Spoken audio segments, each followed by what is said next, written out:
আজ আমরা এমন ৮ সৌভাগ্যবান মানুষের কথা শুনব, যেই সৌভাগ্যবান মানুষগুলোকে আল্লাহ তাআলা ভালোবাসেন বলে কোরআনে জানিয়ে দিয়েছেন, ঘোষণা দিয়ে দিয়েছেন।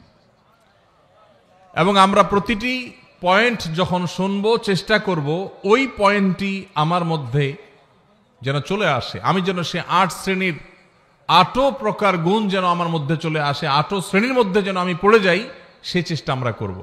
আল্লাহ তাআলা আমাকে, আপনাকে, আমাদের সবাইকে আল্লাহর প্রিয় পাত্র, আল্লাহর ভালোবাসার বান্দা হওয়ার তৌফিক নসিব করুন। ভাইরা আমার, যেখানে আল্লাহকে ভালোবাসাটাই বিরাট গৌরবের ব্যাপার, সেখানে স্বয়ং আল্লাহ ভালোবাসবেন, কত বিশাল ব্যাপার। আমরা যে ৮ শ্রেণী মানুষের কথা বলবো,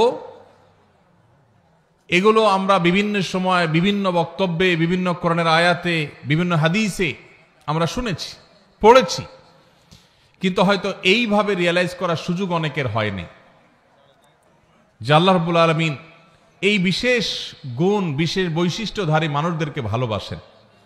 তো আমরা সেগুলো জানবো ইনশাআল্লাহ। আল্লাহ তাআলা কোরআনে কারীমে বলেছেন, ওয়াল্লাযীনা আমানু আশাদ্দু হুব্বাল লিল্লাহ, যারা ঈমানদার, যারা আল্লাহর প্রতি ঈমান এনেছেন, আখিরাতের প্রতি ঈমান এনেছেন, সে মুমিন বান্দারা তারা আল্লাহকে সবচেয়ে প্রকটভাবে, সবচেয়ে শক্তভাবে, সবচেয়ে প্রগাঢ়ভাবে, সবচেয়ে বলিষ্ঠভাবে আল্লাহ রাব্বুল আলামিনকে ঈমানদারেরা ভালোবাসে।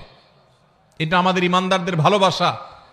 আমাদের ভালোবাসা সবচেয়ে প্রকট হবে, সবচেয়ে প্রগাঢ় হবে, সবচেয়ে বেশি ভালোবাসা হবে কার জন্য?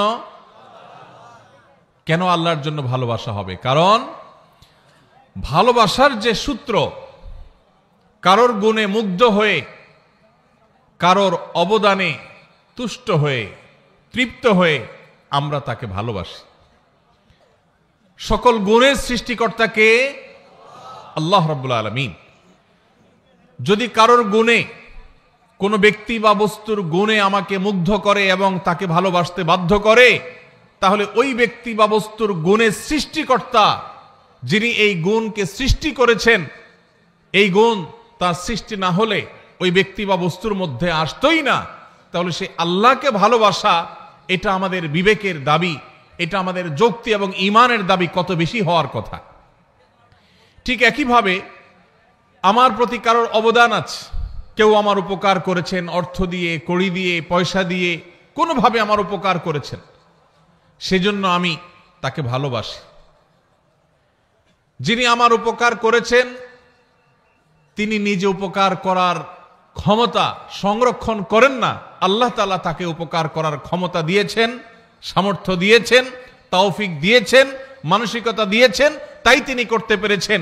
তাহলে যে আল্লাহর দান না হলে তিনি উপকারটাই করতে পারতেন না, তাহলে আমি কারোর দ্বারাই উপকৃত হয়ে তাকে যদি ভালোবাসি, তাহলে যে আল্লাহর দানে এই উপকারটা আমি পাওয়ার সুযোগ পেয়েছি, তাকে ভালোবাসা আমার ঈমানের কত বেশি দাবি হতে পারে।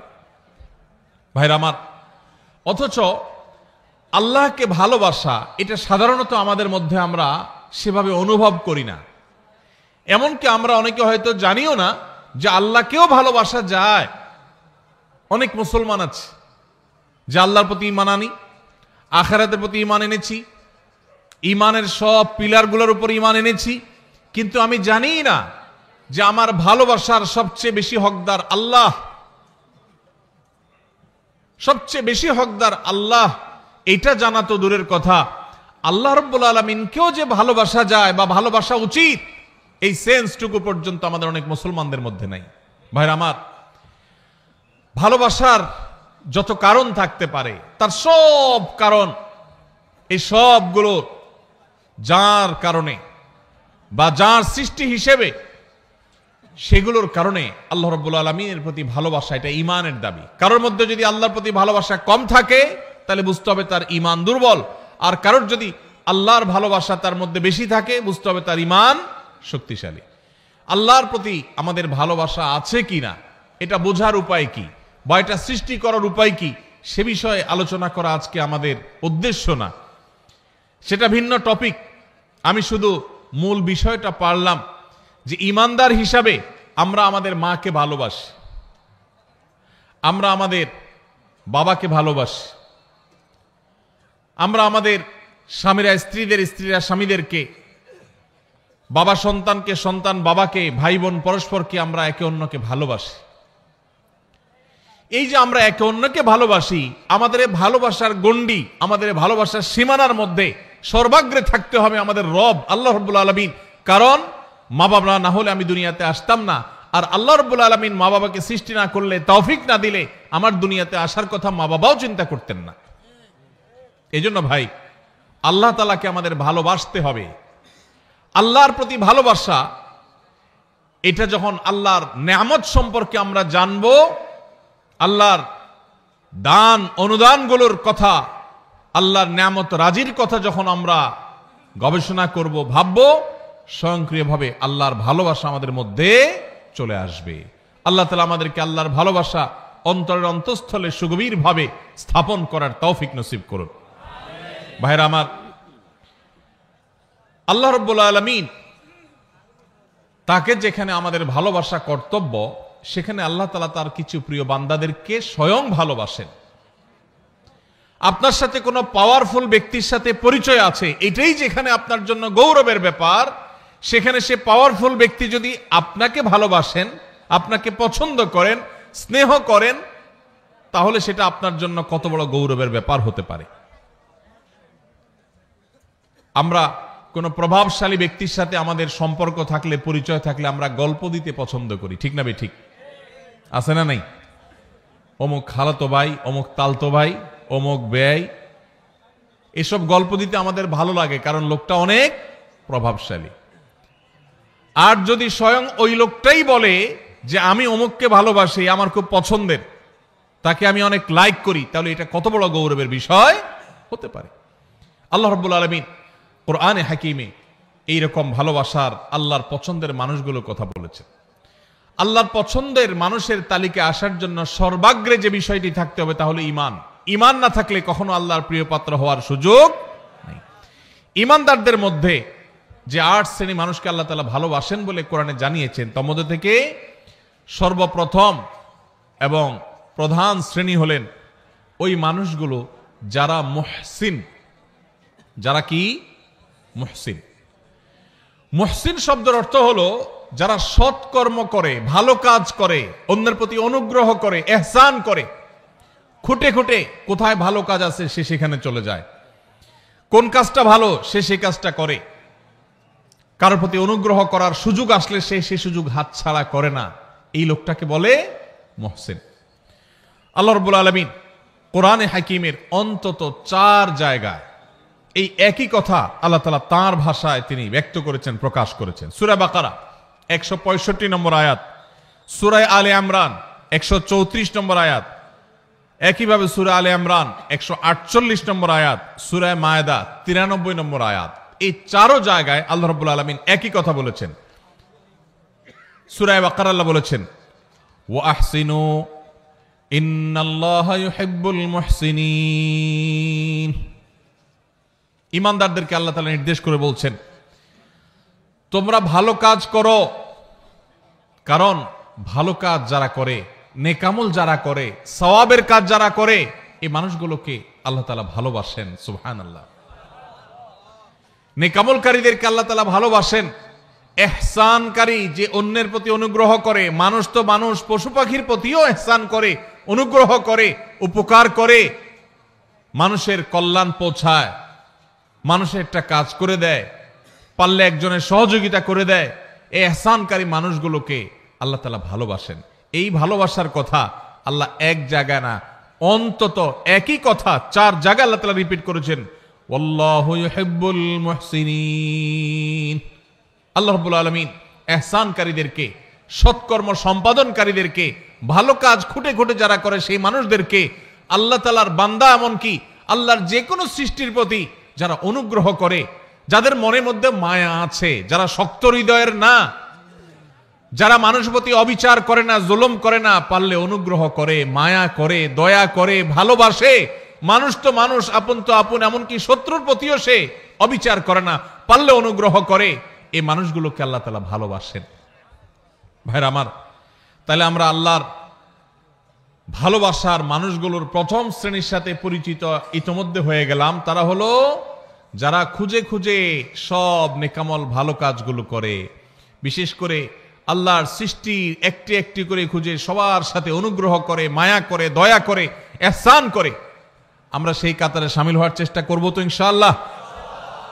হে আরশে আজিমের মালিক, আপনি আমাদের সবাইকে মুহসিনদের কাতারে, আপনি যাদেরকে ভালোবাসেন বলে কোরআনে ঘোষণা দিয়েছেন, আল্লাহ আমরা যেন সেই মানুষদের কাতারে শামিল হতে পারি, সেই তৌফিক নসিব করেন। আজকের এই মাহফিল থেকে আমরা ভাই নিয়ত করে নেই, যখনই কোনো ভালো কথা শুনবো সবার আগে আমল করব। যখনই কোনো ভালো কথা জানবো সবার আগে সেটা বাস্তবায়ন করব। যখনই কারোর প্রতি উপকার করার, ইহসান করার, কারোর কল্যাণ পৌঁছানোর, কারোর সেবা করার, কারোর একটা সহযোগিতা করার সুযোগ পাবো, সবার আগে সেটা আমি ধরবো, হাতছাড়া করব না, চেষ্টা করব তো ইনশাআল্লাহ। স্বার্থপরতার এই যুগে, স্বার্থান্ধের এই যুগে প্রত্যেকটা মানুষ নিজের স্বার্থ নিয়ে ভাবে, কারোর উপকারের কথা সাধারণত চিন্তা করে না। এমন স্বার্থান্ধ হয়ে গেছি আমরা আজ, এখন প্রবাদী হয়ে গেছে, আগে বাঁচলে বাপের নাম, নিজে বাঁচলে বাপের নাম। নিকৃষ্টতম একটা প্রবাদ আমাদের বাংলা ভাষায় প্রচলিত, নিকৃষ্টতম প্রবাদ, নিজে বাঁচলে বাপের নাম। এটা সেলফিশদের প্রবাদ, এটা কোনো মুসলমানের প্রবাদ নয়, এটা কোনো ভালো মানুষের প্রবাদ হতে।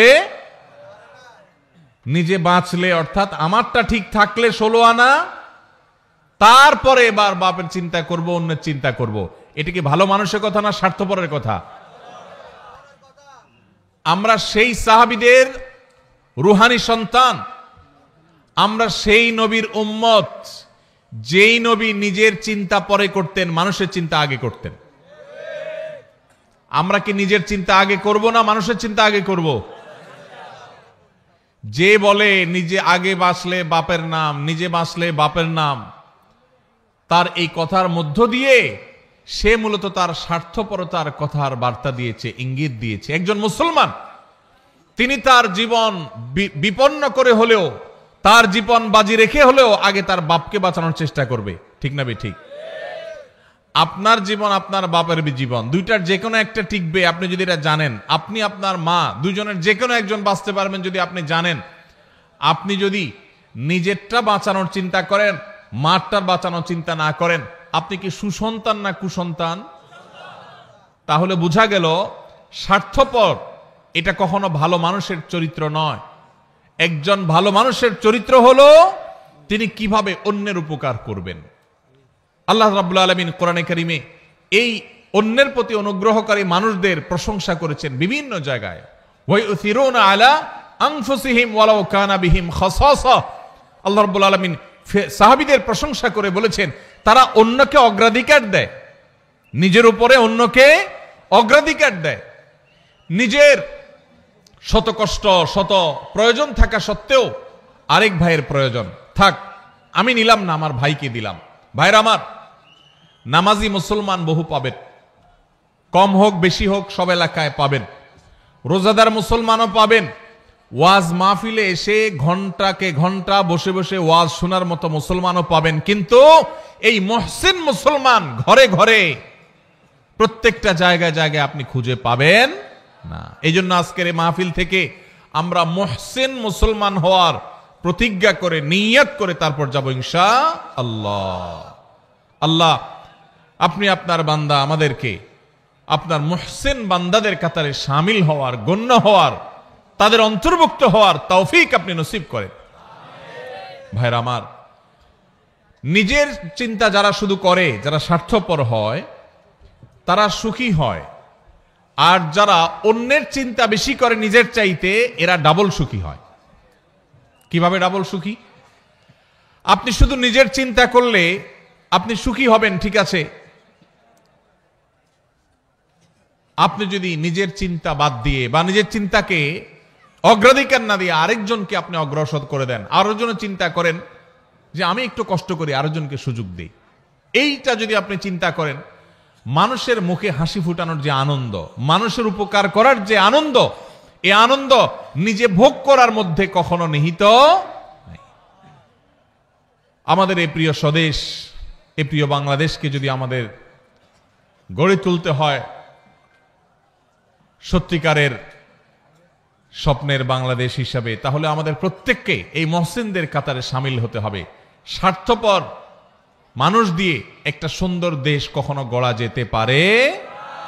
আল্লাহ তাআলা আমাদের সবাইকে আমাদের নিজের স্বার্থের চাইতে আমাদের অন্য যে কোনো ভাই, যে কোনো মানুষ, যে কোনো মুসলমান, আল্লাহ যে কোনো সৃষ্টিকে অগ্রাধিকার দেওয়ার, অন্যের প্রতি অনুগ্রহ করার, খুঁটে খুঁটে খুঁজে খুঁজে মানুষ উপকার করার তৌফিক আল্লাহ তাআলা আমাদের সবাইকে দান করুন। ভাইরা আমার, ইহসান এর সংজ্ঞা বা এর পরিচয় শুরুতেই বলেছিলাম যে ইহসান হলো আপনি মানুষ উপকার করলেন, কোনো নেকামল করলেন, নামাজ পড়লেন, এটা ইহসান, রোজা রাখলেন, এটা ইহসান। আর ইহসানের সর্বোচ্চ স্তর কি? নবী করিম সাল্লাল্লাহু আলাইহি সাল্লাম হাদিসে জিবরিল, ঐতিহাসিক হাদিস, যে হাদিসে জিবরিল আলাইহিস সালামের মাধ্যমে আমাদেরকে দ্বীন শেখানো হয়েছে, সেই হাদিসে নবী করিম সাল্লাল্লাহু আলাইহি ওয়াসাল্লাম শিক্ষা দিয়েছেন কি? ইহসান হলো আনতা আবুদাল্লাহা কাআন্নাকা তারাহু ফাইন লাম তাকুন তারাহু ফাইন্নাহু ইয়ারাক। আপনি যখন ইবাদত করবেন, নামাজ পড়বেন, আপনার স্মরণ আসবে যে আমি নামাজে দাঁড়িয়েছি, আমি আল্লাহকে দেখছি, আল্লাহকে দেখছি, এই কথা মনে করে নামাজে দাঁড়াবেন। আর যদি এই কথা মনে করতে না পারেন, এতদূর শক্তিশালী ইমানদার না হন, তো কমপক্ষে এইটা ভাববেন যে আল্লাহ তাআলার অবজারভেশনে আমি আছি, আল্লাহ আমার দিকে তাকিয়ে আছে। ভাইরা আমার, আপনি কোথাও ডিউটি করেন কোনো কোম্পানির, কোম্পানির মালিক পেছনে দাঁড়ানো আছে, অন দ্য স্পট আপনি ডিউটি করছেন। আপনি যদি জানতে পারেন, আঁচ করেন, অনুভব করেন যে মালিক সাহেব পেছনে দাঁড়ানো আছে বা মনিটর করছেন আপনাকে, তাহলে আপনার কাজের সিরিয়াসনেস একটু হলেও বেশি হবে কি হবে না? আপনি একটু নড়ে চড়ে বসবেন কি বসবেন না? ভাইরা আমার, ঠিক একইভাবে আমরা যখন ইবাদত বন্দেগী করব, যে কোনো ভালো কাজ করব, আমরা চিন্তা করব আমাদেরকে কে দেখছেন? আল্লাহ দেখছেন। আল্লাহ রাব্বুল আলামিন সবকিছু দেখেন, কোনো কিছুই তার কাছে গোপনীয় থাকে না। বিধায় ওই মানসিকতা নিয়ে যদি ইবাদত করতে পারেন, এটা হলো ইহসানের সর্বোচ্চ স্তর, সর্বোচ্চ লেয়ার। আপনি মুহসিনদের মধ্যে সবচেয়ে আপার ক্লাসের মুহসিন হতে পারবেন যদি আপনার সমস্ত ইবাদত করার সময় আল্লাহর কথা স্মরণ হয়। আপনি যখন নামাজে দাঁড়িয়ে সূরা পড়ছেন, আপনার মনে হচ্ছে আল্লাহ আমাকে দেখছেন। এই যে ওয়াজ মাহফিলে বসে আপনি কোরআন এবং হাদিসের কথা শুনছেন, একটি ভালো কাজে এসেছেন, এখনো আপনার মনে হবে যে আমার আল্লাহ দেখছেন যে বান্দা আমার কোরআন হাদিসের কথা শুনছেন। অতএব আমার মনের মধ্যে যেন বাজে চিন্তা না আসে, আমার নিয়তের মধ্যে যেন ভেজাল না ঢুকে, আমি যেন ভুল কিছু না করি। আল্লাহ তাআলা আমাদের সবাইকে এইভাবে আমাদের সমস্ত আমলগুলোকে ইহসানের সর্বোচ্চ স্তর দিয়ে সাজিয়ে মুহসিনদের সবচেয়ে আপার ক্লাসে পৌঁছার তৌফিক নসিব করুন। তাহলে প্রথম প্রকার মানুষ পেয়ে গেলাম যাদেরকে আল্লাহ রাব্বুল আলামিন ভালোবাসেন, তারা হলেন মুহসিন।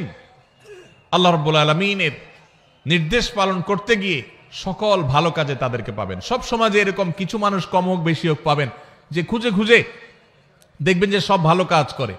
মসজিদে সবার আগে, বন্যা হয়েছে ত্রাণ নিয়ে সবার আগে, কেউ বিপদে পড়ছে সবার আগে, রমজানের রোজা সবার আগে, তারাবিতে সবার আগে, যে কোনো ভালো কাজে সবার আগে পাবেন। এরকম মুহসিন মানুষদের মধ্যে আমরা শামিল হতে চাইব। আল্লাহ আমাদের সবাইকে তৌফিক নসিব করুন। নাম্বার 2, দ্বিতীয় যে শ্রেণীর মানুষকে আল্লাহ তাআলা ভালোবাসেন বলে ঘোষণা দিয়েছেন কোরআনে, এক জায়গায় নয়, একাধিক জায়গায়, অন্তত 3 জায়গায় আল্লাহ তাআলা একই কথার ঘোষণা দিয়েছেন। সেই মানুষগুলো হলেন মুত্তাকিরা। কারা? মুত্তাকিগণ। মুত্তাকিদেরকে আল্লাহ রাব্বুল আলামিন ভালোবাসেন বলে আল্লাহ তাআলা জানিয়ে দিয়েছেন। তাহলে আমরা মুহসিন হওয়ার চেষ্টা করব, আবার একাধারে মুত্তাকি হওয়ারও চেষ্টা করব ইনশাআল্লাহ।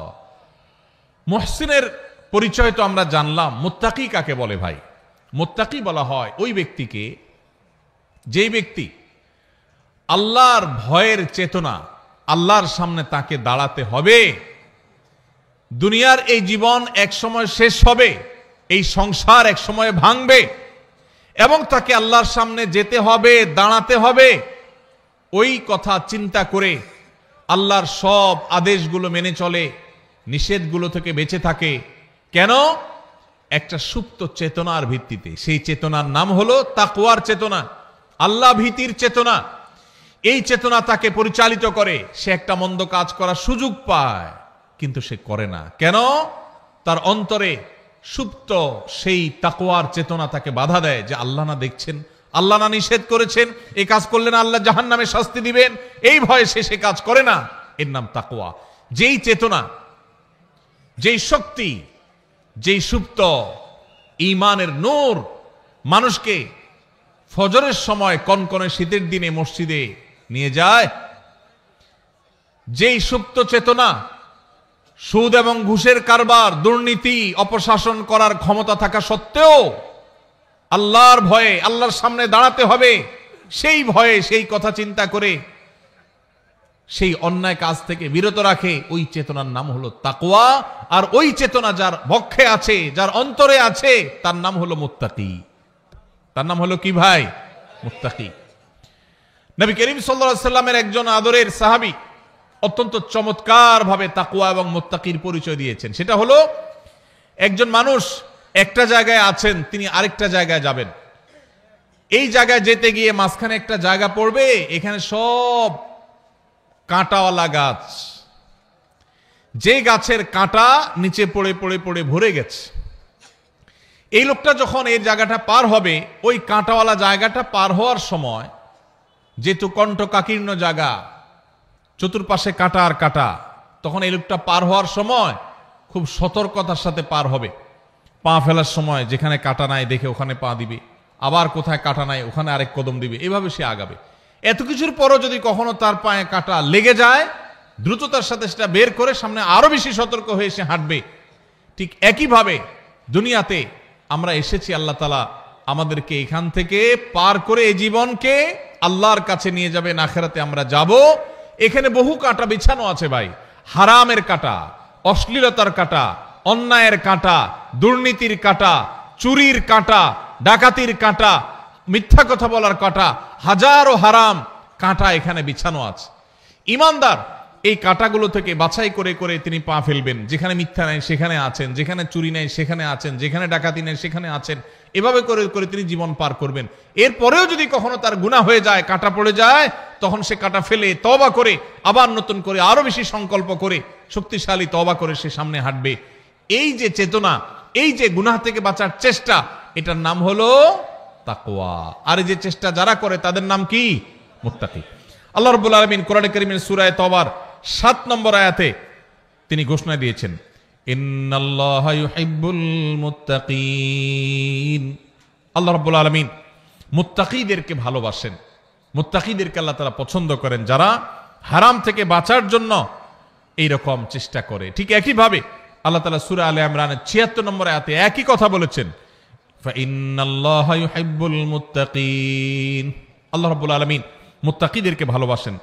ভাইরা আমার, এই একই নির্দেশ আল্লাহ রাব্বুল আলামিন একই কথা একাধিক জায়গায় বলেছেন যে তিনি মুত্তাকিদেরকে ভালোবাসেন। তাহলে আমাদের সমাজে আপনি ডানে বামে খোঁজ করলে দেখবেন কিছু লোক আছে আপনার মসজিদে নামাজ পড়ে, আপনার এলাকায় বসবাস করে, হারামের ধারে কাছে নাই, হারাম দেখলে সে সেখান থেকে চলে যায়, আছে না নাই? যারা যুবক আছেন, কিছু কিছু বন্ধু বান্ধব আছে, দেখবেন যে বন্ধুরা সবাই মিলে কোনো অপকর্ম করবে, সেখানে হয়তো দুই একজন বন্ধু বলে, না দোস্ত আমি এখানে যাব না, আমি এই কাজ করব না, সে সেখানে যাইতে চায় না, আছে না নাই? এটাকে বলা হয় মুত্তাকি।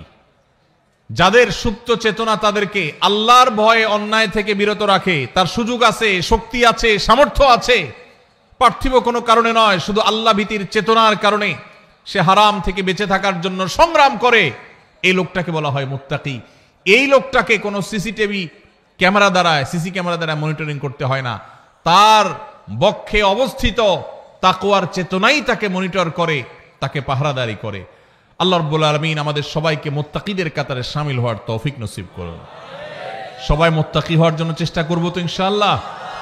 ভাইরা আমার, কোরআনে কারীমে আল্লাহ রাব্বুল আলামিন একাধিক জায়গায় বলেছেন, ওয়াল আকিবাতু লিত-তাকওয়া। ভাইরে, দুনিয়াতে যার নোট আছে তার পাওয়ার আছে, তার লোক আছে, যার ভোট আছে তারও পাওয়ার আছে, লোক আছে। দুনিয়াতে বহু পাওয়ার নিয়ে মানুষ চলে, গাড়ি বাড়ি আছে। বস্তুবাদের এই পৃথিবী আমাদেরকে এই বার্তা দিয়েছে যে গাড়ি বাড়ি আছে, টাকা পয়সা আছে, সব দিক থেকে আমি উন্নত, তাহলে সেক্ষেত্রে আমি ভালো থাকব, শেষ হাসি আমার হবে, বা ভালো আমি থাকব। আল্লাহ কোরআনে বলেছেন ওয়াল আকিবাতু লিত্তাকওয়া, সাময়িকভাবে ভালো কেউ টাকা পয়সা থাকার কারণে থাকতে পারে, কেউ পাওয়ার কারণে থাকতে পারে, কেউ পদের কারণে থাকতে পারে, কেউ নাম যশ খ্যাতির কারণে সামান্য। তাহলে মুত্তাকি হওয়ার চেষ্টা করতে হবে। মুত্তাকি হওয়ার জন্য কি করব আমরা? মুত্তাকি হওয়ার জন্য বেশি কিছু না ভাই, সকল হারাম থেকে বেঁচে থাকতে হবে, সকল অন্যায় থেকে বেঁচে থাকতে হবে, সকল গুনাহ থেকে বেঁচে থাকতে হবে, আল্লাহর সমস্ত আদেশ নিষেধ মেনে চলতে হবে। চেষ্টা করব তো আমরা ইনশাআল্লাহ। আল্লাহ তাআলা আমাদের সবাইকে আল্লাহর সমস্ত আদেশ নিষেধগুলো মেনে চলার তৌফিক নসিব করুন। আল্লাহ আল্লাহ আপনি আমাদেরকে মুত্তাকিদের কাতারে শামিল করে দিন। আল্লাহ আপনি আমাদের অন্তরে তাকওয়া ঢেলে দিন। আল্লাহ তাকওয়া আমাদের অন্তরে স্থির করে দিন। আমাদেরকে যেন আপনার তাকওয়ার শক্তি যেন পরিচালিত করে, তাকওয়ার প্রভাবে যেন আমরা প্রভাবিত হই, আমরা যেন মুত্তাকিদের ইমাম হতে পারি। আল্লাহর কাছে দোয়া করব তো ইনশাআল্লাহ। তাহলে দ্বিতীয় শ্রেণীর মানুষ পাইলাম। আপনার সমাজে আপনার আশেপাশে যদি দেখেন এমন মানুষ, আল্লাহর ভয়ে তারা হারামের কাছে যায় না, আল্লাহর ভয়ে তারা হালাল ছাড়ে না, ফরজ কাম ছাড়ে না, ওয়াজিব কাম ছাড়ে না, এইরকম মানুষ যদি খুঁজে পান তাহলে বুঝে নিবেন এই লোকটা সেই মানুষ যাকে আল্লাহ ভালোবাসেন, এবং আপনিও চেষ্টা করবেন সেই কাতারে যাওয়ার। আল্লাহ আমাকে তৌফিক দান করুক। আমি আপনাদের কাছে দোয়া চাই, আল্লাহ যেন শুধু নামকা ওয়াস্তে মুসলমান না রাখেন। আমরা সবাই নিজেকে মুসলমান দাবি করি, সোকল বা নামকা ওয়াস্তে মুসলমান হয়তো আমরা সবাই আছি কম বেশি, কিন্তু মুত্তাকি মুসলমান খুব বেশি নাই ভাই। হারামও করে আবার মুসলমান, এই লোক মুত্তাকি না। মুত্তাকি সে যে আল্লাহ নিষেধ করেছেন এটা জানার পর সকল লোভ থাকা সত্ত্বেও, সকল আকর্ষণ থাকা সত্ত্বেও সে সেখান থেকে নিজেকে বিরত রাখে। কোন যুবক কোন মেয়ের সাথে হারাম রিলেশন, হারাম সম্পর্ক এটা সে করে না আল্লাহর ভয়ে, এর নাম তাকওয়া। মাদকের ব্যবসা করে লাল হওয়ার সুযোগ আছে কিন্তু করে না আল্লাহর ভয়ে, এর নাম তাকওয়া। ফজরের সময় আরামের ঘুম ঘুমানো যায়, কিন্তু আরামের ঘুম ছেড়ে কনকনে শীতের মধ্যে ওযু করে ঠান্ডা পানি দিয়ে নামাজ পড়তে যায়, এর নাম তাকওয়া। আল্লাহ আমাদের সবাইকে সেই তাকওয়া আমাদের অন্তরে ধারণ করার তৌফিক নসিব করুন। তাহলে আল্লাহ যাদেরকে ভালোবাসেন তাদের মধ্যে দ্বিতীয় প্রকার হলেন মুত্তাকিরা। নাম্বার 3, তৃতীয় প্রকার মানুষ যাদেরকে আল্লাহ ভালোবাসেন তারা হলেন সেই মানুষেরা যাদের মধ্যে ন্যায় বিচার আছে, যারা ইনসাফ করে, যারা মানুষের প্রতি অবিচার করে না, যারা ন্যায়নিষ্ঠ আচরণ করে, অন্যায় অবিচার করে না। কোরআনে কারিমে যে 2-3টি নির্দেশ সবচেয়ে বেশি সংখ্যক বার আল্লাহ তাআলা দিয়েছেন, বারবার দিয়েছেন, বিভিন্ন জায়গায় দিয়েছেন, সেই কয়েকটা নির্দেশের মধ্য থেকে একটা হলো এই নির্দেশটা যেন একজন মানুষ তিনি যেন ইনসাফ করে চলেন, তার জীবনে যেন ন্যায় বিচার থাকে, তার মধ্যে যেন জুলুমের মানসিকতা না থাকে, অবিচার করার মানসিকতা যেন না থাকে।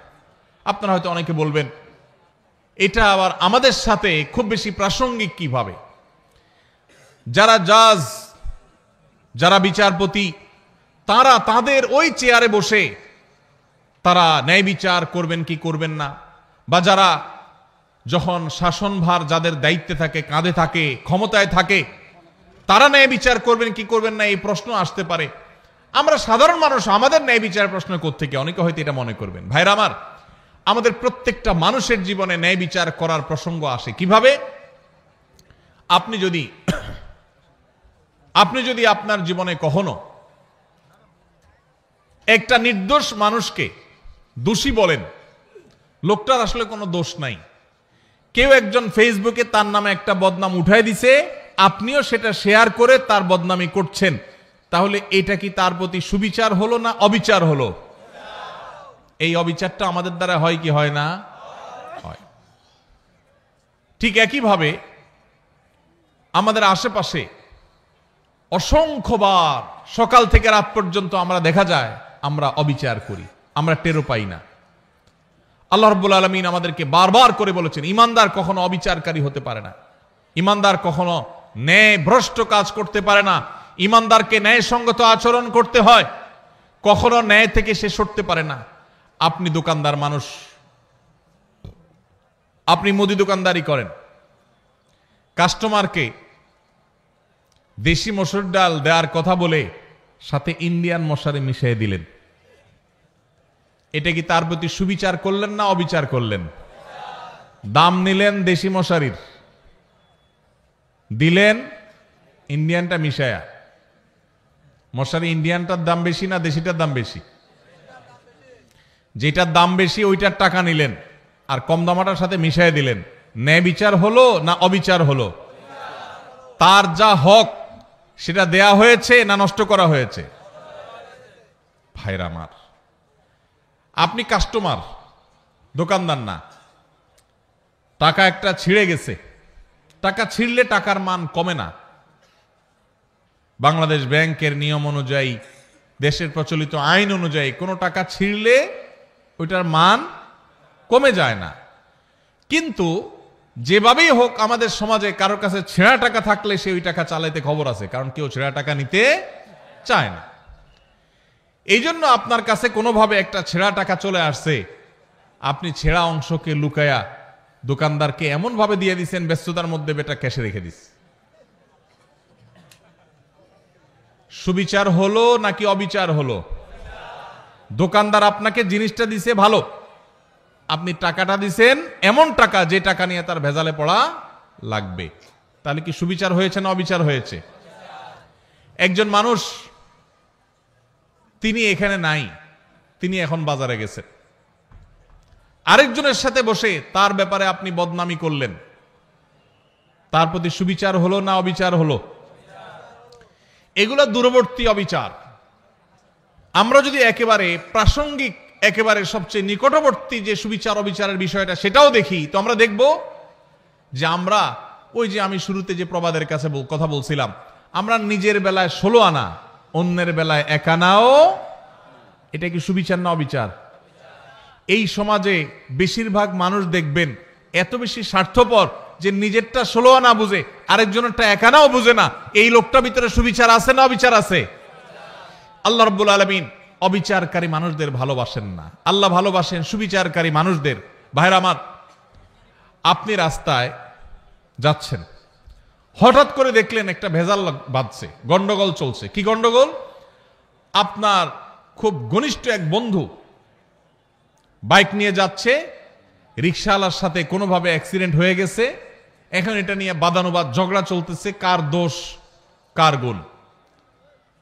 আপনি সেখানে গিয়ে যখন দেখছেন যে আমার দোস্ত বাইক চালাচ্ছে, রিকশাওয়ালার সাথে সংঘর্ষ হয়েছে, রিকশা আরোহী পড়ে গেছেন, আহত হয়েছেন, রিকশাওয়ালা ক্ষতিগ্রস্ত হয়েছেন, আপনি চোখ বন্ধ করে ডাইরেক্ট যায়া যেভাবে হোক ঘুরায় পেঁচায় আপনার দোস্ত, আপনার বন্ধুর পক্ষ অবলম্বন করলেন, আর রিকশাওয়ালা বললেন, ভাই আপনারই তো দোষ মনে হচ্ছে।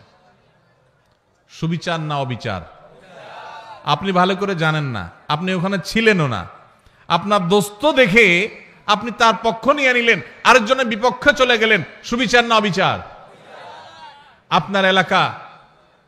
আপনার এলাকার মানুষের সাথে আরেক এলাকার মানুষের গন্ডগোল লাগছে, আপনি যা দেখলেন আরে আমার বাড়ির কাছের মানুষ। এবার যেহেতু আমার বাড়ির কাছের মানুষ, অতএব অন্ধের মতো তার সমর্থন করলাম, সে অন্যায়কারী হোক আর নির্দোষ হোক, সে যেটাই হোক না কেন, আমার এলাকার লোক বিধায় তার সমর্থন আমি করলাম। সুবিচার না অবিচার? কারণ তার পক্ষে যদি আপনি নেন আর যদি সে আসলে দোষী হয়, তাহলে আপনি দোষীর পক্ষ নিলেন, নির্দোষের বিরুদ্ধে গেলেন। সুবিচার হবে না অবিচার হবে? ইমানদার কখনো অবিচার করতে পারে? ভাইরা আমার, এই কথাকে আল্লাহ রাব্বুল আলামিন কোরআনে কারীমে সূরা মুমতাহানার 8 নম্বর আয়াতে বলেছেন। একই কথা আল্লাহ রাব্বুল আলামিন কোরআনে কারীমে সূরা হুজুরাতের 9 নম্বর আয়াতে বলেছেন। একই কথা আল্লাহ তাআলা সূরা মায়দার 42 নম্বর জায়গায় বলেছেন। অন্তত 3 জায়গায় আল্লাহ তাআলা বলেছেন, ইন্নাল্লাহা ইউহিব্বুল মুকসিতিন। আল্লাহ বলেছেন, ওয়া আকসিতু, তোমরা সব সময় ন্যায় বিচার করে চলবে। খবরদার, ন্যায় বিচার করে চলবে। কারণ আল্লাহ তাআলা ন্যায় বিচারকারীদেরকে, ন্যায়নিষ্ঠ আচরণকারীদেরকে, ইনসাফকারীদেরকে ভালোবাসেন। জালিম, অত্যাচারী, অবিচারকারী এরকম মানুষকে আল্লাহ পছন্দ করেন না, ভালোবাসেন না। আল্লাহ ভালোবাসেন তাদেরকে যারা ন্যায় বিচার করে। অনেক লোক নামাজ পড়ে, ন্যায় বিচার নাই, আছে না নেই? অনেক লোক লম্বা দাড়ি আছে কিন্তু ন্যায় বিচার নাই, আছে না নেই? এক ছেলে তার একটু বেশি টানে, আরেক ছেলের দেখতেও পারে না, দাড়ি কিন্তু লম্বা। ন্যায় বিচার না অবিচার? অবিচার। বিয়ে করেছে, শ্বশুরবাড়ির জন্য জান ফিদা, বাপ মার খোঁজ খবরও নেয় না। ন্যায় বিচার না অবিচার? অবিচার। ইমানদার সব সময় কার কতটুকু হক, আমার বাবা তার হক এতটুকু আমি দিয়ে দিব, এতে যদি আমার শ্বশুর বাড়ি নাখোশ হয় হোক, এমন কি আমার শ্বশুর বাড়ির যতটুকু হক ততটুকু আদায় করতে গেলে যদি বাপের বাড়ি নাখোশ হয় হোক, আমি কোনোদিন অবিচার করব না। যার যা পাওনা সেটা আমি পাই পাই করে বুঝিয়ে দিব, এর নাম সুবিচার। ইমানদার সবসময় সুবিচারকারী হবে। আজকের এই সমাজে দাড়িওয়ালা মানুষ কম বেশি আছে, টুপিওয়ালা মানুষ কম বেশি পাওয়া যায়, নামাজি মানুষ রোজাদার মানুষ কম বেশি পাওয়া যায়, ওয়াজ মাহফিল শোনা মানুষের সংখ্যাও কম নয়, কিন্তু সুবিচারকারী মানুষের সংখ্যা এদেশে হাতে গোনা হয়ে গেছে, নগণ্য হয়ে গেছে, হারিয়ে গেছে।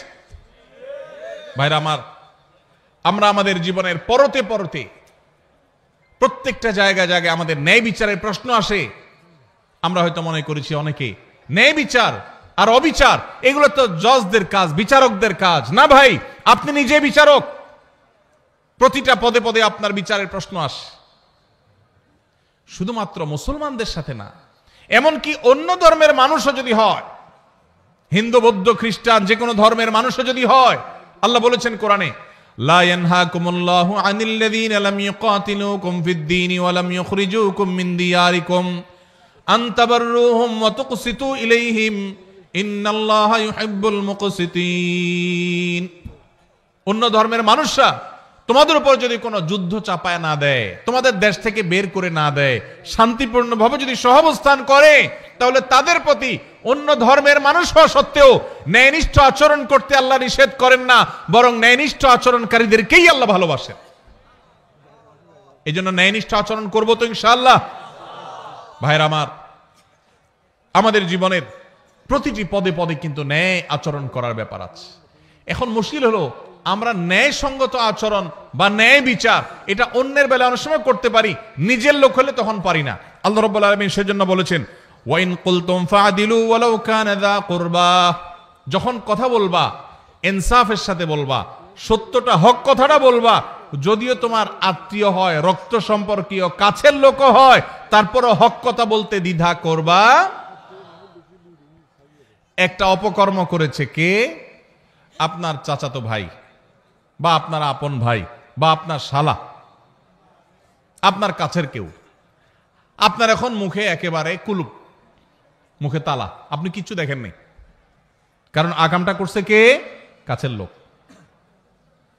এটা কি সুবিচার না অবিচার? অবিচার। আমার বাবাও যদি অন্যায় করেন, আর যদি এখানে আমার সাক্ষ্য দেওয়ার প্রশ্ন আসে, একজন মুকসিত যাকে আল্লাহ ভালোবাসেন, সেই সৌভাগ্যবান মানুষ, সেই ইমানদার, তিনি তার বাবার বিরুদ্ধে সাক্ষ্য দিবেন, তারপরেও তিনি অবিচার করবেন না। সহজ কথা না ভাই? ওয়াজ করা অনেক সহজ, এই বিষয়টা আমল করা এত সহজ না।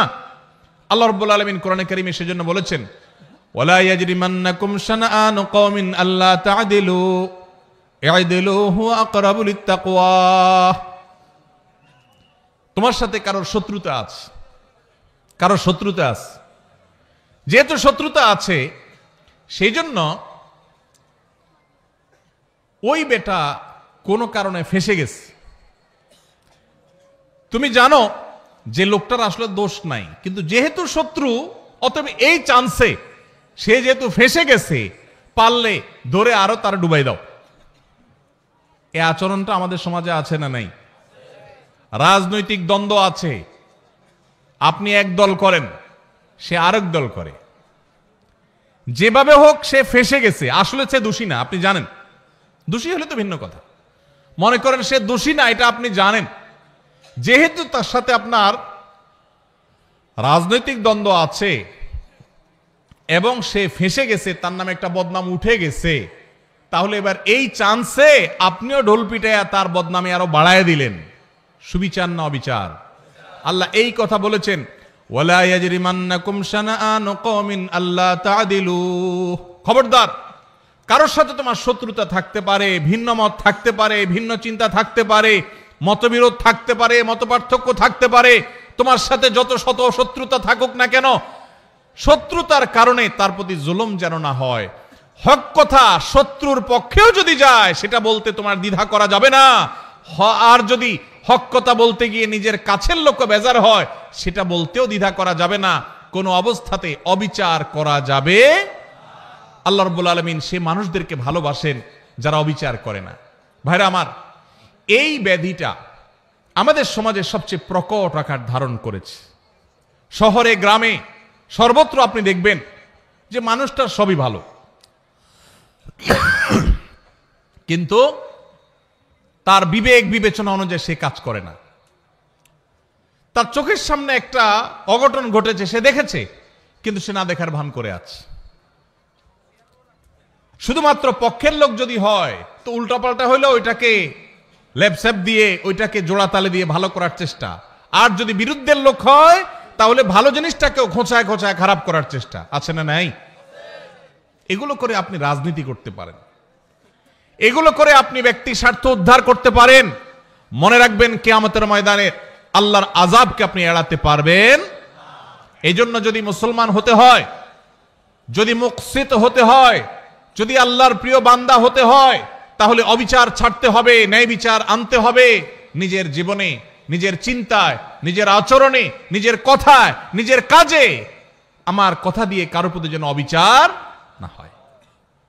চেষ্টা করব তো ইনশাআল্লাহ আমাদের মুখ দিয়ে, আমাদের জবান দিয়ে কারোর প্রতি কোনো অবিচার যেন না হয়, কোন অবস্থাতেই না। আল্লাহ আমাকে, আপনাকে, আমাদের সবাইকে এই আমলটি করার মধ্য দিয়েও আল্লাহর প্রিয় বান্দা যাদেরকে স্বয়ং আল্লাহ ভালোবাসেন। যত সহজে বলে ফেলছি, বিষয়টা তো সহজ না। আরে ভাই, আল্লাহকে ভালোবাসাটাই তো অনেক বড় ব্যাপার, গৌরবের ব্যাপার যে আপনি আল্লাহকে ভালোবাসেন। রাষ্ট্রের সর্বোচ্চ চেয়ারে মানুষ, তার সাথে আপনার সম্পর্ক আছে, আসা যাওয়া আছে, এইটুকুই তো আপনার গৌরবের জন্য যথেষ্ট। আর সেখানে সেই লোক নিজে আপনাকে ভালোবাসেন, এটা যদি তিনি জানায় দেন যে আমি কক্সবাজার জেলার উখিয়ার অমুক গ্রামের অমুককে আমি ভালোবাসি, পছন্দ করি, সে আমার বন্ধু, বেস্ট ফ্রেন্ড, এটা যদি রাষ্ট্রের সর্বোচ্চ ব্যক্তি বলে, পাবলিকলি ডিক্লেয়ার করে, আপনার গর্বের কোনো শেষ থাকবে? সেখানে স্বয়ং আল্লাহ রাব্বুল আলামিন, কোন রাষ্ট্রের প্রধান না, এই সকল সৃষ্টি জগতের মহান সৃষ্টিকর্তা যিনি, তিনি নিজে ঘোষণা দিয়েছেন যাদের মধ্যে ইনসাফ আছে, যাদের মধ্যে ন্যায় বিচার আছে, যারা অন্যায় করে না, জুলুম করে না, নিজের প্রতিও না, শত্রুর প্রতিও না, অমুসলমানের প্রতিও না, কারোর প্রতি না, ন্যায় এবং ইনসাফের ক্ষেত্রে তারা এক চুলে দিক সেদিক হয় না। কে নাখোশ হলো আর কে খুশি হলো, তার দল থাকলো কি থাকলো না, তার পছন্দের লোকজন তাকে ভালোবাসলো কি বাসলো না, এসব দেখা দেখি নাই। সৎ এবং সত্য কথা সে ঠিকই বলে, ইনসাফ ঠিকই করে, জুলুম কারোর প্রতি করে না। এই মানুষকে স্বয়ং আরশের মালিক, স্বয়ং রাজাদিরাজ, সকল সৃষ্টি জগতের সৃষ্টিকর্তা মহান আল্লাহ রাব্বুল আলামিন স্বয়ং ভালোবাসেন। আল্লাহ তাআলা আমাদের সবাইকে সেই সৌভাগ্যবান মানুষদের কাতারে শামিল হওয়ার তৌফিক দান করুন। তাহলে তিনটা শ্রেণী পেয়ে গেলাম। প্রথম শ্রেণী ছিল কি? মুহসিন, যারা খুঁটে খুঁটে সব ভালো কাজগুলো করে, মানুষ উপকার করে, ইহসান করে। আর দ্বিতীয় হলেন মুত্তাকি, যাদের মধ্যে আল্লাহর ভয়ের চেতনা আছে, সেজন্য সে আল্লাহর ফরজ নির্দেশ ছাড়া থাকতে পারে না, আর আল্লাহর হারামের ধারে কাছেও যায় না। আর 3 নম্বর হলেন ইনসাফকারী, মুকসিত, যাদেরকে বলেছেন আল্লাহ। আল্লাহর ভাষা যারা মুকসিত, সে ইনসাফকারী, ন্যায় নিষ্ঠ আচরণকারী, কখনো অবিচার করে না, দোস্ত হোক আর যেই হোক। আল্লাহ তাআলা আমাদের সবাইকে এদের কাতারে শামিল হওয়ার তৌফিক দান করুন। নাম্বার 4 নম্বর হলো যারা তওবা করে। যারা কি করে ভাই? তওবা করে। আল্লাহু আকবার। আমাদের সবারই জীবনে ভুল ত্রুটি হয়, হয় কি হয় না বলেন? গুনাহমুক্ত কে কে আছেন এখানে? আছেন কেউ? সবারই আমাদের গুনাহ হয়। নবী সাল্লাল্লাহু আলাইহি ওয়াসাল্লাম এই কথাই বলেছেন, কুল্লু বনি আদম খাত্তা ওয়া খায়রুল খাত্তাইনা আত-তাওয়াবুন। সকল আদম সন্তানই কম বেশি অপরাধী, আমাদের সবারই কম বেশি দোষ আছে। কিছু লোক আছে সমাজে দেখবেন সে কোনো দোষ খুঁজে পায় না, আছে না নাই? নিজের কোনো দোষ খুঁজে পায় না। বিপদ আপদ হলে বলে কি, আমার কেন এগুলা হলো, আমি বুঝলাম না, কি অন্যায়টা করলাম, আমি কি অন্যায় করছি, উনি খুঁজে পায় না। নিজের অন্যায় খুঁজে না পাওয়াটাই তো সবচেয়ে বড় অন্যায়, ঠিক না ঠিক? মানুষ যার পরতে পরতে ভুল হয়, এটা ভুল হয়, ওইটা ভুল হয়, মানুষ, সে মানুষ যদি নিজের ভুলের কথাই সে আঁচ করতে না পারে, এটাই তো সবচেয়ে বড় অন্যায়। অনেক লোক আছে দেখবেন, বিড়ি বা সিগারেটের ধোঁয়া ছাড়তে ছাড়তে বলে, ভাই জানেন আমার এই জীবনে আমি কোনোদিন কারোর কোনো ক্ষতি করিনি। ছাড়তেছে কিসের ধোঁয়া? সিগারেটের ধোঁয়া। উপকার করতেছে না ক্ষতি করতেছে? ধোঁয়া ছাড়তে ছাড়তে বলে, জানেন ভাই এই জীবনে কোনোদিন কারোর কোনো ক্ষতি করি নাই। স্টিল সে ক্ষতি করতেছে, কিন্তু তার সে খবর। তো অনেক লোক এমন আছেন যে নিজের পাপ অপরাধ খুঁজে পায় না, বলে যে এত বিপদ আমার কেন, কি অন্যায়টা করলাম আমি, কি অন্যায় করছে উনি। ভাইরা আমার, আমাদের অজান্তে কত ভুল হয় বলেন। ধরেন আপনি নামাজে দাঁড়াইছেন, ইবাদত করতেছেন, আপনার জামাটা হয়তো কোনো কারণে একটু গন্ধ হয়ে গেছে, আপনি জানেনও না, হতে পারে না কোন এক সাইডে কোনো গন্ধ কিছু লাগছে বা কিছু, আপনার পাশের মুসল্লির কষ্ট হচ্ছে, অন্যায় না ন্যায় এটা? আপনি হয়তো টেরো পান নাই, হইতে পারে কি পারে না বলেন? আপনি হয়তো বাজারে গেছেন, পাবলিক বাসে উঠছেন, খুব চাপাচাপি ভিড়ের মধ্যে উঠছেন, এই চাপের মধ্যে একটু জোর করে উঠতে গিয়া হয়তো কেউ কষ্ট পেয়েছে, আপনি টেরো পান নাই, হতে পারে কি পারে না? হতে পারে না এরকম? আপনি হাঁটছেন, আপনার পায়ের নিচে হয়তো পিপিলিকা পড়ে মারা গেছে। পিপিলিকা আপনাকে কষ্ট দিলে নিধন করা জায়েজ আছে, তাকে মারা না জায়েজ না, কিন্তু কোনো প্রয়োজন ছাড়া, কোনো কারণ ছাড়া আল্লাহর কোনো প্রাণীকে অহেতুক হত্যা করা, এটা আপনার জন্য ইসলাম আপনি সেটা করতে বলে নাই। কিন্তু আপনার অজান্তে আপনার পায়ের নিচে পড়ে এরকম বহু প্রাণী হয়তো মারা গেছে, হয়তো তাকে মারার কোনো কারণ হয়তো নাই, সে আপনার কোনো উপদ্রব করছে না, আপনি রাস্তা দিয়ে হেঁটে যাচ্ছেন, কিন্তু আপনার অজান্তে কাজটা হয়ে গেছে, হতে পারে কি পারে না? এরকম অন্তত কয়েক হাজার দৃষ্টান্ত এখানে বসে দেওয়া যাবে, খুঁটে খুঁটে বের করা যাবে, বড় তালিকা করা যাবে, যে আমাদের অজান্তেও আমাদের অনেক ভুল হয়। তাহলে কোনো মানুষ যদি বলে আমি আবার কি ভুল করলাম, আমার অন্যায়টা কি হলো, আমি অন্যায়টা কি করলাম, তাহলে এটাই হলো তার সবচাইতে বড় অন্যায়। আমার অপরাধটা কি, এই কথা যে বলে সে সবচেয়ে বড় অপরাধী। আল্লাহর কাছে বান্দা সব সময় তার অপরাধ বোধের কথা স্মরণ করবে। আমার অজান্তে কত অপরাধ হয়ে যাচ্ছে, জ্ঞাতসারে কত অপরাধ হয়ে যাচ্ছে। এই যে আমি কথা বলছি, এই কথাটা যে মাপে হওয়া দরকার একটু বেশি মাপে হয়ে যাচ্ছে, হতে পারে এটাও একরকমের সীমা লঙ্ঘন। আপনি আপনার বাবার সামনে, মায়ের সামনে কথা বলছেন, বাবা মা নিজস্ব লোক, ঘরের লোক, সবচেয়ে আপন মানুষ, একটু জোরে বলে ফেলছেন, অন্যায় হয়ে যেতে পারে, তাদের মনে কষ্ট হতে পারে, তারা এটাকে মাইন্ডে নিতে পারেন, তাহলে এটা একটা অপরাধ হতে পারে, অথচ আপনার খবরই নেই যে আপনি অন্যায় করেছেন। এরকম অজস্র অপরাধ হয়। এজন্য ইমানদার সবসময় তওবা করবে। আমাদের প্রিয় নবী সাল্লাল্লাহু আলাইহি সাল্লামের প্রিয় একটা আমল ছিল নিয়মিত তওবা করা। আপনি মিডল ইস্টে গেলে দেখবেন আরাবিয়ানরা, বিশেষ করে সৌদি নাগরিকরা, কোনো ডাক্তারের ওয়েটিং রুমে বা কোনো পাবলিক প্লেসে, কোনো অপেক্ষার জায়গায় তারা এরকম লিখে রাখে, ইমলা আওকাতাল ইন্তিজার বিল ইস্তিগফার, অর্থাৎ ওয়েটিং এর সময়টাকে আল্লাহর কাছে ইস্তিগফার করে কাটান। ভাইরা আমার, এই জন্য নবী সাল্লাল্লাহু আলাইহি সাল্লাম নিয়মিত প্রতিদিন ইস্তিগফার করতেন, কমপক্ষে 70 বার, সম্ভব হলে আরো বেশি সংখ্যক বার আমরা ইস্তিগফার করার চেষ্টা করব। আল্লাহ আমাদের সবাইকে তৌফিক দান করুন। ইস্তিগফারের চেতনা হলো আল্লাহর কাছে নিজের অপরাধের কথা স্মরণ করে ক্ষমা চাওয়া, যে আল্লাহ আপনি মাফ করে দেন, আল্লাহ আমি আর গুনাহ করব না, আল্লাহ আমার অজান্তে ভুল হতে পারে, জ্ঞাতসারে ভুল হতে পারে, আল্লাহর কাছে মাপ চাওয়া। আল্লাহর কাছে মাপ চাওয়ার একটা মজা আছে ভাই। মানুষের কাছে মাপ চাইলে আপনার মনটা দেখবেন খারাপ হয়ে গেছে, একজন কাছে আপনার ছোট হওয়া লাগছে, সে আপনার বলছে এখন মাপ চাবি, জোর করে আপনার মাপ চাওয়াইছে, আপনার কাছে ভালো লাগবে না খারাপ লাগবে? যে কোনো মানুষের কাছে, কারোর কাছে কেউ মাপ চাইতে ভালো লাগে না। কিন্তু আপনি আল্লাহর কাছে একটু মাপ চেয়ে দেখেন, চোখের পানি ফেলে, আল্লাহ আমার ভুল হয়েছে, আপনি মাফ করে দেন, আল্লাহ আপনি আমাকে মাগফিরাত নসিব করেন। আপনি যদি আল্লাহর কাছে মাপ চান, চোখের পানি ফেলেন, আল্লাহর শপথ, পৃথিবীর বহু সুখ, বহু তৃপ্তির চাইতে বেশি তৃপ্তিদায়ক হবে আল্লাহর কাছে মাপ চাওয়ার মুহূর্তগুলো।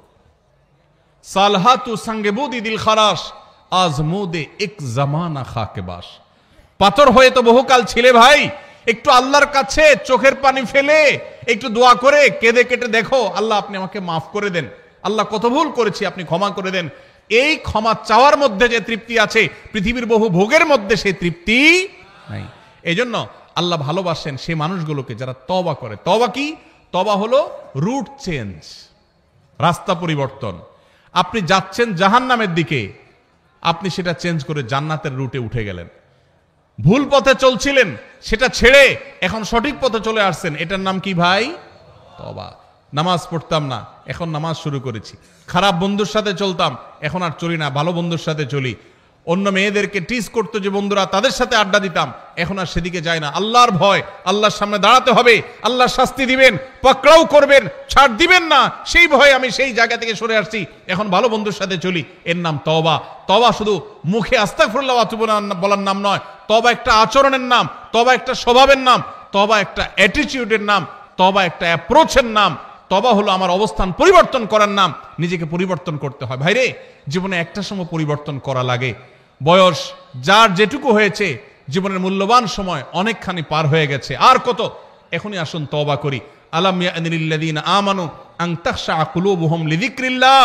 ইমানদারদের কি এখনো সময় হয়নি যে আল্লাহর স্মরণ হয়ে আল্লাহর সামনে দাঁড়াতে হবে? সেই কথা চিন্তা করে তাদের অন্তরটা বিগলিত হবে, অন্তরটা নরম হয়ে যাবে।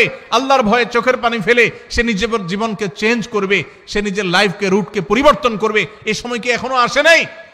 ভাইরা আমার, এই জন্য তওবা করতে হয়, কোনো একটা সময় এসে নিজেকে পরিবর্তন করতে হয়। আজকের এই মাহফিল থেকে আসুন পরিবর্তনের শপথ করে যাই, অঙ্গীকার করি, নিয়ত করি যে আমি আর খারাপের পথে যাব না, আমার জীবনে খারাপ কোনো কিছু আমি আর রাখতে দিব না, আমি নিজেকে পরিবর্তন করব, চেষ্টা করব তো ইনশাআল্লাহ। অটোমেটিক আল্লাহর ভালোবাসা পেয়ে যাবেন, অটোমেটিক আল্লাহর ভালোবাসা পাবেন। প্রসিদ্ধ একটি হাদিস আপনারা বারবার শুনেছেন হয়তো, নবী করিম সাল্লাল্লাহু আলাইহি ওয়াসাল্লাম বলেছেন, আল্লাহর বান্দা আল্লাহ অনেক ভালোবাসেন। এর মধ্যে কোন বান্দা যখন তওবা করে, গুনাহ করা থেকে ফিরে আসে, খারাপ কাজ থেকে সরে আসে, একে আল্লাহ কত ভালোবাসেন এটা বুঝাবার জন্য নবী সাল্লাল্লাহু আলাইহি ওয়াসাল্লামের প্রসিদ্ধ একটা হাদিস আপনারা শুনেছেন। তিনি বলেছেন, একটা লোক সফরে বের হয়েছে। আজকালকার যুগের মতো সফর না, সেই শত শত হাজার বছর আগে মরুভূমিতে যেরকম জঙ্গলের ভিতর দিয়ে মানুষ সফর করতো, কোনো পথে কোনো দোকানপাট কিছু ছিল না, এরকম মরুভূমির মাঝখানে কোনো একটা গাছের নিচে তিনি যখন রেস্ট করার জন্য শুয়েছেন, যেই ঘোড়ায় করে যাচ্ছিলেন, ওই ঘোড়ার পিঠে তার খাবার দাবার পানি সব ছিল। ঘুম থেকে উঠে দেখেন ঘোড়া উধাও, নাই, রশি ছিঁড়ে নাই হয়ে গেছে। যতদূর চোখ যায় কোথাও কোনো মানুষ নাই, ঘোড়া তো নাই, কিছুই নেই। তো এই লোকটা অপেক্ষা করছে, একদিন, 2 দিন, 3 দিন, রাত যায়, দিন আসে, আর ঘোড়া আসার নাম নাই। আর এই মরুভূমিতে কোনো মানুষজন নাই। তার এখন তৃষ্ণায় প্রাণ বের হওয়ার উপক্রম, ক্ষুধায় যান বের হওয়ার উপক্রম। আর কোথায় যাবে তার কোনো সীমারেখা নাই, শত শত হাজারো কিলোমিটার দুদু মরুভূমি। এরকম অবস্থায় লোকটা জীবনের আশা ছেড়ে দিছে, তাহলে আমার এখানেই বোধহয় মরে যেতে হবে। এই অবস্থা সে যদি গাছের সাথে হেলান দিয়ে বা যে কোনো ভাবে চোখ বন্ধ করে বা রেস্ট করে, আর হঠাৎ করে দেখতে পায় তার সেই ঘোড়া আবার সব জিনিসপত্র পিঠে যেভাবে ছিল ওইভাবে আছে, আর সে হাজির হয়ে গেছে, এই লোকটা যতটা খুশি হবে, এবং খুশির চোটে সে আল্লাহ রাব্বুল আলামিন এর প্রশংসা করতে গিয়ে সে তার কথা পর্যন্ত পরিবর্তন হয়ে যাবে, ভুল বলে ফেলবে। এই লোকটা যেরকম আনন্দে আত্মহারা হয়ে যাবে, আল্লাহ তাআলার কোন বান্দা যখন তার জীবনকে পরিবর্তন করার সিদ্ধান্ত নেয় যে আমি আর খারাপ বন্ধুর সাথে চলবো না, খারাপ পথে চলবো না, কারোর কষ্ট দিব না, গুনাহের পথে যাব না, বেনামাজি থাকবো না, সে যখন রুট চেঞ্জ করার সিদ্ধান্ত নেয়, তওবা করে, খারাপ পথ থেকে ভালো পথে ফিরে আসে, স্বয়ং আল্লাহ রাব্বুল আলামিন ঠিক একইভাবে তার এই তওবার কারণে আল্লাহ তাআলা খুশি হয়ে যান, আনন্দিত হন, তার প্রতি আল্লাহ তাআলা সন্তুষ্ট হয়ে যান। আর এই কথাটাকে আল্লাহ রাব্বুল আলামিন কোরআনে হাকিমের একাধিক জায়গায় আল্লাহ তাআলা ব্যক্ত করেছেন। সূরা বাকারা 222 নম্বর আয়াতে আল্লাহ রাব্বুল আলামিন বলেছেন, ইন্নাল্লাহা ইউহিব্বুত তাওয়াবিন ওয়া ইউহিব্বুল মুতাতাহহিরিন। যারা তওবা করে, যারা জীবনকে পরিবর্তন করে, আল্লাহ তাদেরকে ভালোবাসে। এই জন্য ভাই জীবন পরিবর্তন করবো তো ইনশাআল্লাহ। শুধু ওয়াজ শুনবো না, পরিবর্তনও করবো ইনশাআল্লাহ। পরিবর্তন করবো তো ইনশাআল্লাহ। আল্লাহ আমাদের সবাইকে জীবনকে পরিবর্তন করার তৌফিক নসিব করুন।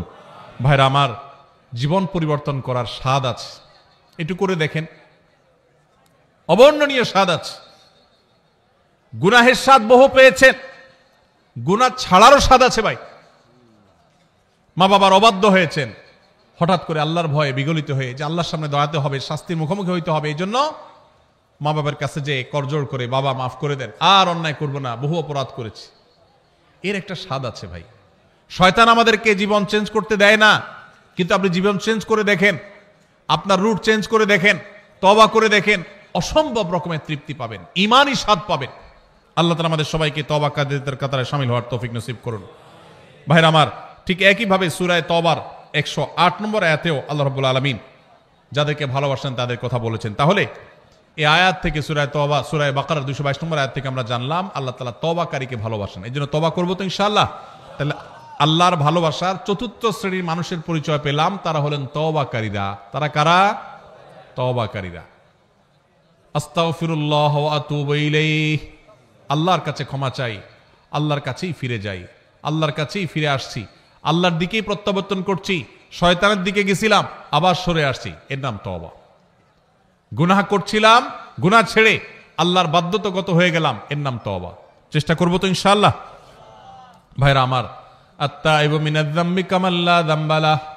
যুবক ভাইরা আমার, জীবনে অনেক অপরাধ হয়ে গেছে, মোবাইলে অনেক হারাম জিনিস দেখেছেন, অনেক অপকর্ম করে ফেলেছেন, অনেক গুনাহ হয়ে গেছে, অনেক অন্যায় হয়ে গেছে।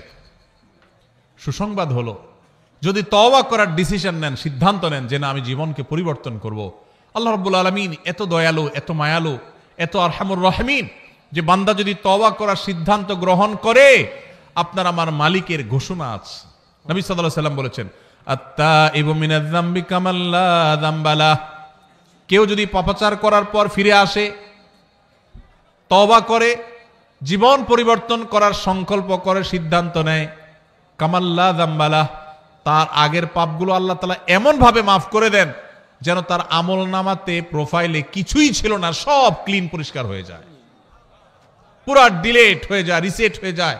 আল্লাহ তাআলা তার সমস্ত গুনাহ মাফ করে দেন যদি সে সমস্ত গুনাহ থেকে তওবা করতে পারে। তওবা করবো তো ইনশাআল্লাহ। ভাইরে, যেদিন নাকের ডগার নিঃশ্বাস শেষ হয়ে যাবে, চোখের সামনে জাহান্নাম দেখা যাবে, সেদিন তওবার জিগির তুলবেন, অনন্তকাল তওবা করবেন, 2 পয়সার লাভ হবে না। এখনো নিঃশ্বাস আছে নাকের ডগায়, এখনো শ্বাস প্রশ্বাস প্রবাহিত হয়। অতএব এখনই সময় তওবা করার, এখনই সময় তওবা করার। তওবার জন্য কোনো বয়সের প্রয়োজন হয় না। আমরা মনে করি বুড়া বয়সে তওবা করতে হয়, না ভাই, যৌবন বয়সেই তওবা করতে হয়। আল্লাহ আমাদেরকে আল্লাহর তওবাকারী বান্দাদের কাতারে শামিল হওয়ার তৌফিক দান করুন। তাহলে 4 নম্বর, যাদেরকে আল্লাহ ভালোবাসেন তারা হলেন কারা? তওবাকারীরা। নাম্বার 5, উত্তম রূপে পবিত্রতা অর্জনকারী। এদেরকে আল্লাহ তাআলা ভালোবাসেন, যারা খুব ভালোভাবে পবিত্রতা অর্জন করে। ভালোভাবে পবিত্রতা অর্জন করা বলতে, আপনি যখন অজু করবেন, অজুটা সুন্দর করে করবেন। অজু সুন্দর করে করার মানে এই না যে পানি 3 বালতি খরচ করা। কম পানিতে ভালো করে অজু করতে পারা, এটাই হলো একজন আদর্শ ইমানদারের বৈশিষ্ট্য। আমাদের সমাজে দেখবেন আমরা টেপে অজু করি, তো কত পানি আমাদের খরচ হয় আমরা জানিও না। বড় একটা বালতি রেখে টেপে অজু করে একদিন, এরপর তাকায় দেখবেন হয় বালতি ফুল হয়ে গেছে না ফুল হওয়ার কাছাকাছি হয়ে গেছে, এত পানি লেগেছে। অথচ আমাদের প্রিয় নবী সাল্লাল্লাহু আলাইহি ওয়াসাল্লাম অজু করতেন 1 গ্লাস পানি দিয়ে, সামান্য একটু পানি দিয়ে তার অজু কমপ্লিট হয়ে যেত। আর আমাদের অজু করতে 1 বালতি পানি যায়। এই যে যারা মনে করেন যে আমি কি এমন অপরাধ করলাম, আপনার লাগবে 1 গ্লাস, আপনি লাগাইছেন 1 বালতি, অপরাধ না? অপরাধ না? অপচয় হলো কি হলো না? খবরও নাই। আধুনিক বিশ্বে আমাদের অজান্তে এরকম হাজারো অপরাধ হচ্ছে, করছি ইবাদত, অজু হচ্ছে অপচয়ের গুনাহ। জবাবদিহিতা আছে। এখন বলবেন তাহলে কি করব? টেপে অজু করা ছেড়ে দিব? ভালো হয় যদি টেপে অজু না করতে পারেন, বদনাতে, মগে, অন্য কিছুতে করতে পারেন, সবচেয়ে ভালো হয়। নাই সেই সুযোগ তো টেপে করেন, কিন্তু সতর্ক থাকেন যেন অতিরিক্ত পানি খরচ না হয়। ব্রাশ করছেন আর এদিকে টেপ ছেড়ে দিয়ে রাখছেন, পড়তে আছে, হ্যাঁ, হাত ডলতেছেন, পাও ডলতেছেন, আর দিকে টেপ ছেড়ে দিয়ে আসেন। একটু কষ্ট করে টেপটা বন্ধ করে নিয়ে ডলেন, সেটুকু করছেন না। অজু করি আবার সাথে পানি অপচয় করি। বেশিরভাগ মানুষ, শতকরা হয়তো 99 জন মানুষ আমরা অজু করি সাথে অপচয় করি। কজন আছেন এখানে বলতে পারবেন যে আলহামদুলিল্লাহ আমি এ ব্যাপারে সচেতন? আমরা সচেতন থাকবো তো ইনশাআল্লাহ। তো আমি যেটা বলতেছিলাম সেটা হলো, অজু করতে গিয়ে পানি বেশি খরচ করার নাম উত্তম রূপে তো পবিত্রতা নয়। উত্তম রূপে পবিত্রতার মানে হলো, এই যে শীতের দিন আসছে, আসরের অজু দিয়ে কে কে এসা পড়তে পারেন? হাত তোলেন দেখি। মাশাআল্লাহ, দেখছেন? আসরের অজু দিয়ে এসা পড়তে পারা, এটা কি খুব বেশি বেটাগিরি? হ্যাঁ, আলহামদুলিল্লাহ কিছু মানুষ সুস্থ, এটা তাদের সুস্থতার আলামত। কিছু মানুষের জন্য এটা পজিটিভ, কিন্তু বেশিরভাগ ক্ষেত্রে এটা 2 নম্বরই। সবার ক্ষেত্রে বলি না, কিন্তু বেশিরভাগ ক্ষেত্রে। কিরকম? বিশেষ করে শীতের সময় আসরের যদি এসা পর্যন্ত চালানোর মানে হলো অজু যায় যায় ভাব, কিন্তু অজু ছাড়ে না, ধরে রাখে। আছে না নাই? টেনে টুনে আর আধা ঘন্টা আছে, এসাটা পার করতে পারলে জান বাঁচে। আছে না নাই? এই প্রবণতাটা কি ভালো না খারাপ? এটা স্বাস্থ্যের জন্য খারাপ, ইবাদতের জন্য খারাপ। নবী করিম সাল্লাল্লাহু আলাইহি সাল্লাম বলেছেন, আলা আদুল্লুকুম আলা মা ইয়ামহুল্লাহু বিল খাতায়া ওয়া ইয়ারফাউ বিহি দারাজাত।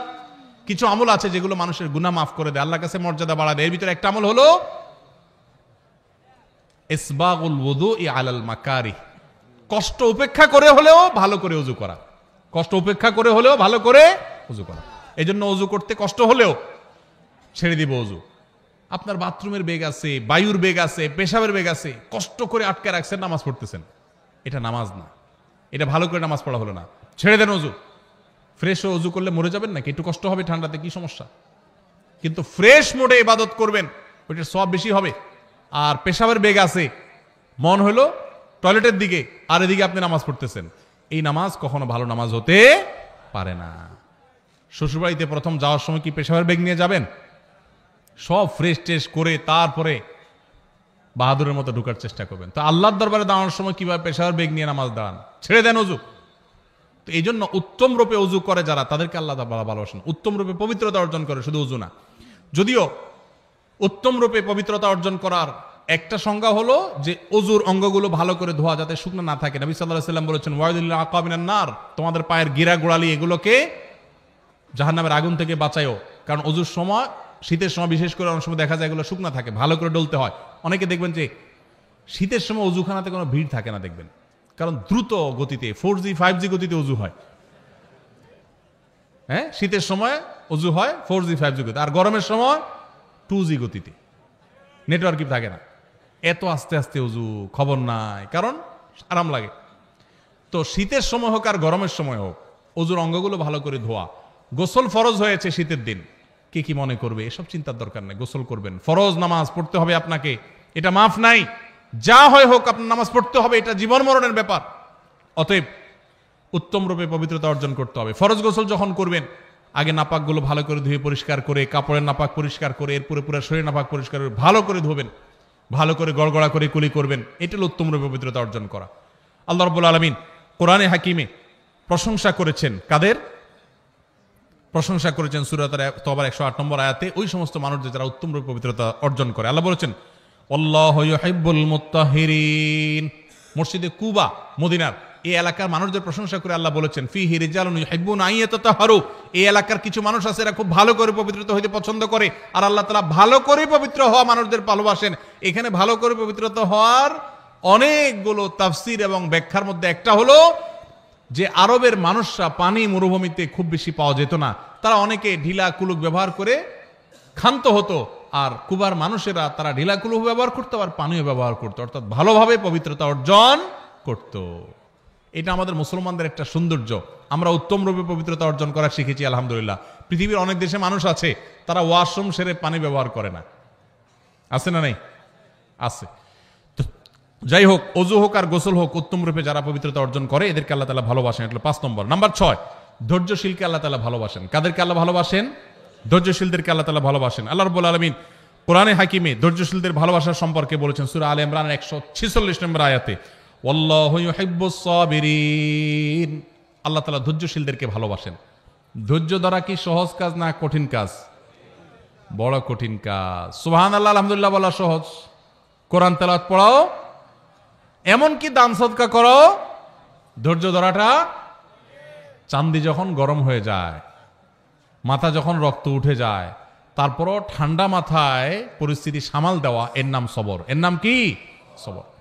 সবর নাই। অনেককে দেখবেন মাশাআল্লাহ নামাজে কালামে উনি 100-তে 100, রোজাতে উনি 100-তে 90, অনেক ভালো মানুষ, কিন্তু মেজাজ যখন গরম হয় তখনই 100-তে 10। আছে না নাই? আছে না এরকম লোক? সবই ভালো, বদমেজাজ, সবই ভালো কিন্তু কি? বদমেজাজ। আমাদের এই দেশে পত্রিকার পাতা খুললেই দেখবেন বিয়ের বাড়িতে চিংড়ির সাইজ একটু ছোট হয়েছে। আগে তো চুক্তি করে যায়, সব তো ফকির, খাওন তো জন্মে চোখে দেখে নেই, এই জন্য আরেকজন বাড়িতে খাইতে যাবে, শর্ত করে দিয়ে গেছে এই সাইজের চিংড়ি থাকতে হবে আমাদের, কারণ আমরা ফকির নিজ জীবনে চোখে দেখি নেই। বিয়ের যে যাইতে যারা শর্ত দিয়ে যায় এরা হলো এই জাতের লোক, বুঝতে পারছেন?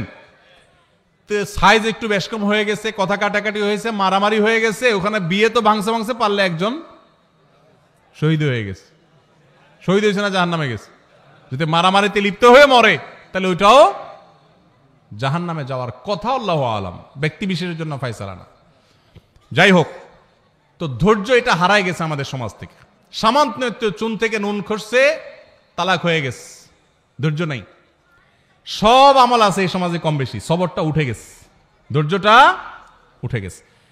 অথচ আপনারা অনেকেই হয়তো জানবেন একটা মাত্র আমল আছে, কোরআন এবং হাদিস ঘেটে আপনি যদি দেখেন, যে আমলের বিনিময় আল্লাহ তাআলা ব্ল্যাঙ্ক চেক দিয়ে যেরকম মানুষ পেমেন্ট দেয়, আল্লাহ কিয়ামতের ময়দানে সব দিবেন ব্ল্যাঙ্ক চেক দিয়া, মানে হিসেব ছাড়া। আল্লাহ বলেছেন ইন্নামা ইউওয়াফাস সাবিরুনা আজরাহুম বিগাইরি হিসাব। যারা সবরকারী হবে, ধৈর্যশীল হবে, এদের বিনিময় দেওয়ার সময় ধৈর্য তুমি কতটা করেছ, কত ডিগ্রির করেছ, এইসব মাপজোপ দেখবেন না। আল্লাহ সবরকারীদের, ধৈর্যদারীদের হিসাব আল্লাহ তাআলা হিসাব ছাড়া দিবেন। এই জন্য সবর করবো তো ইনশাআল্লাহ। সবর করলে হিসাব ছাড়া বিনিময় পাওয়া যাবে, সবর করলে আল্লাহর ভালোবাসা পাওয়া যাবে। আল্লাহর ভালোবাসা, আল্লাহু ইউহিব্বুস সাবিরিন, আল্লাহ তাআলা ধৈর্যশীলদের ভালোবাসেন। আবার আল্লাহ তাআলা কোরআনে বলেছেন আল্লাহ তাআলা ধৈর্যশীলদের সাথে থাকেন, আছেন। তো এই জন্য ধৈর্য ধারণ করার চেষ্টা করব। ধৈর্য 3 প্রকার ভাই। এক হলো ইবাদত করতে গিয়ে ধৈর্য, ফজরের সময় নামাজ পড়তে কষ্ট হয়, একটু ধৈর্য ধারণ করে নামাজটা পড়লাম, এটা এক প্রকারের সবর। আরেকটা হলো গুনাহ ছাড়তে গিয়ে ধৈর্য, একটা অপকর্ম করতে মন চাচ্ছে কিন্তু করলাম না, এটা এক প্রকারের ধৈর্য। আরেকটা হলো বিপদ আপদ হয়েছে, মাথাটা ঠান্ডা রাখলাম। ধৈর্য বিপদে সবাই ধারণ করে, ঠেলা খাওয়ার পরে সবাই ভালো হয়, ওই ভালো হওয়ার দাম নাই। আপনার মসজিদে গেছেন, জুতার দেখেন চোরে নিয়ে গেছে, বিপদ না? বিপদ না? বিপদ।